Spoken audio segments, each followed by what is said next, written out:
So, let's talk about a man named Louis Van Schoor. His story is one of those that, when you hear it, you think, this can't be real. But it is, and it's a dark chapter in South Africa's history. He was a white South African born in 1951 who started his career as a policeman, you know, the people who are supposed to protect you. After leaving the police force, he took a job as a private security guard in a city called East London. This was his new beat, his new territory.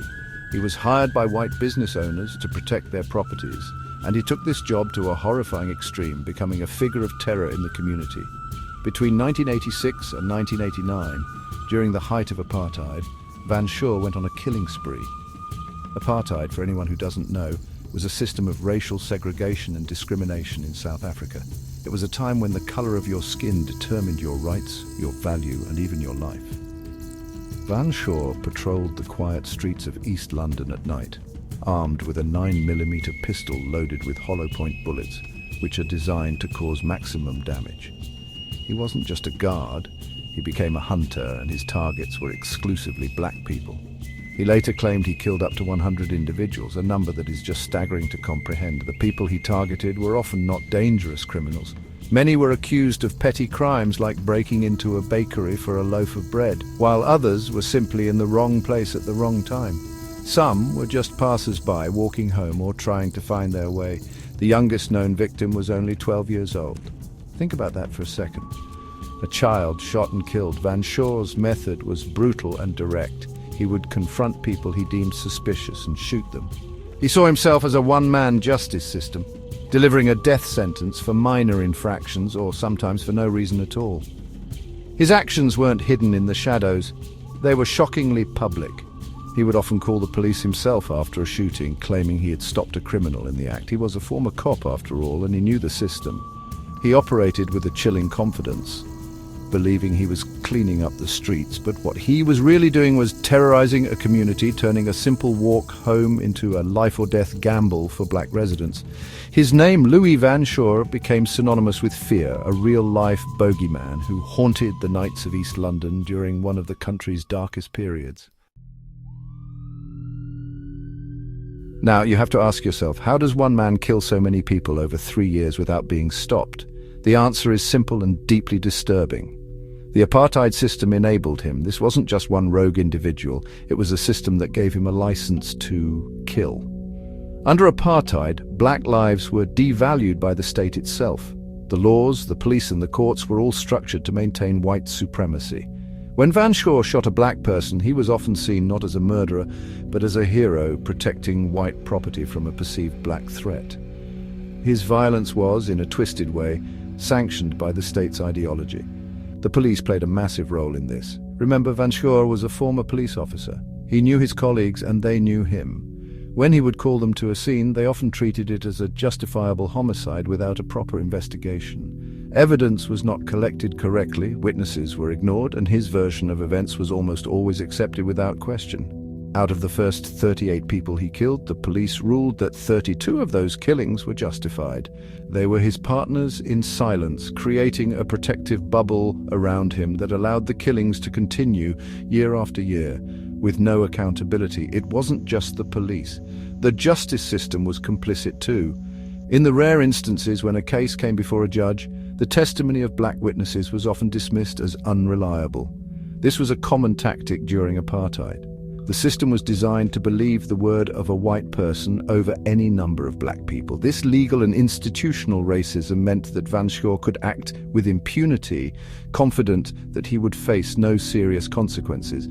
He was effectively above the law, an instrument of the state's brutal agenda, even as a private citizen. He was the monster, but the system was what fed him.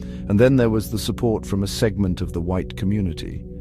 This is a part of the story that's hard to swallow. Some white residents of East London openly celebrated him. People put bumper stickers on their cars that read, "I love Louis." They saw him as their protector, a man who was doing what the police couldn't or wouldn't. This public adoration normalized his violence and reinforced his belief that what he was doing was right. It shows how deeply racism was embedded in society, where the murder of black people could be seen as a public service. Eventually, as the apartheid regime began to crumble under international pressure and internal resistance, the tide started to turn. By 1991, the political climate was changing and the authorities could no longer ignore the mountain of bodies piling up in East London. Louis Van Shaw was finally arrested. His trial was one of the largest murder trials in South African history at the time, a spectacle that captured the nation's attention. Here was a man who had admitted to killing dozens, and now he was finally facing a courtroom. It felt like a moment of reckoning was at hand, a chance for justice to finally be served. But the justice that came was incomplete, a reflection of a system still grappling with its own biases. Despite being linked to at least 39 deaths, he was only convicted of 7 murders and 2 attempted murders. Many of the other cases were dropped due to a lack of evidence, the same evidence the police had failed to collect for years. He was sentenced to 20 years in prison, but because the sentences ran concurrently, it was a far cry from what the victims' families had hoped for. The trial exposed the deep flaws in the system, but the verdict felt like a hollow victory for many who had lost their loved ones. Then in 2004, after serving just 12 years of his 20-year sentence, Louis Van Shaw was released on parole. He walked out of prison a free man. For the families of his victims, this was a profound betrayal.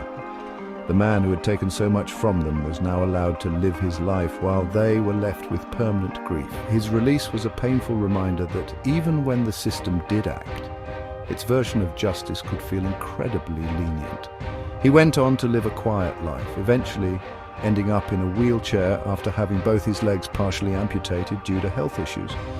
Perhaps the most chilling part of his story came decades later.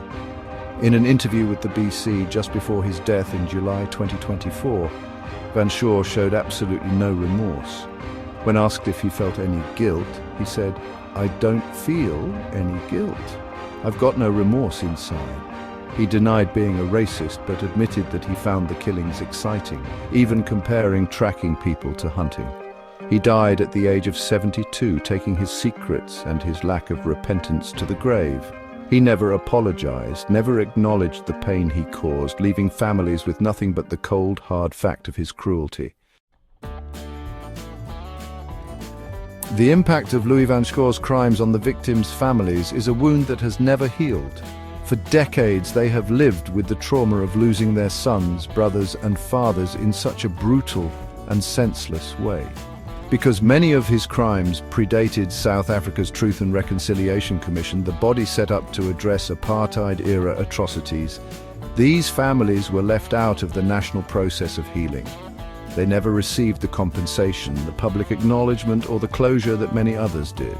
For them, justice was not just delayed, it was denied entirely, leaving them in a state of perpetual limbo. Following a BBC investigation in 2024 and Van Shaw's subsequent death, there have been renewed calls for justice. Marlene Mvumbi, whose brother was killed in 1986, expressed the feelings of many when she said, "He got off easy." These families want the cases reopened. In South Africa, there is no statute of limitations for murder, which means it is legally possible to reinvestigate these killings. They want the police who covered up his crimes to be held accountable. They want the truth to be officially recognized, not just as a story in a newspaper, but as a fact in a court of law. The story of Louis Van Shaw is more than just the tale of one serial killer. It serves as a stark and brutal reminder of what apartheid truly was. It wasn't just a set of unfair laws, it was a system that empowered individuals to commit horrific acts of violence with the state's blessing. It highlights how racism can be weaponized, turning a security guard into an executioner and neighbors into cheerleaders for murder. His case forces modern South Africa to confront the uncomfortable truth that the legacy of apartheid isn't just in the past. It lives on in the unhealed trauma and the unresolved injustices that still linger today. Ultimately, his story matters because it's a test for the new South Africa. Can the country deliver justice for crimes that were committed under a previous evil regime? Can it hold accountable not just the triggerman, but the system that loaded the gun and pointed it?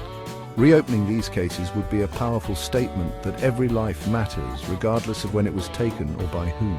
It would offer a chance for a final, belated measure of peace for the families who have waited for so long. It's a difficult path, but it's one that a nation committed to healing must be willing to walk.